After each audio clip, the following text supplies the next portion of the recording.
امیر و غریب کا مطلب صاحب نصاب ہے تو امیر، اگر نہیں ہے تو غریب۔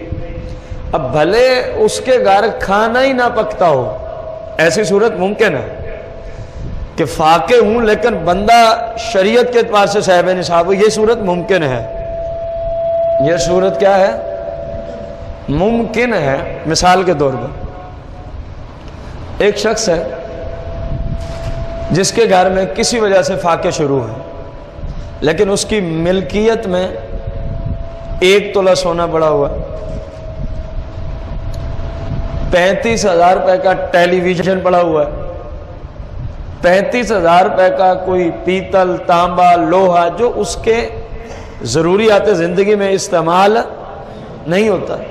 اب یہ صاحب نصاب ہیں قربانی کے وجوب کے اعتبار سے، صدقۃ الفطر کے وجوب کے اعتبار سے، زکوٰۃ نہیں لے سکتا اس اعتبار سے یہ صاحب نصاب ہے تینوں شعبوں میں، لیکن گھر میں کیا ہے؟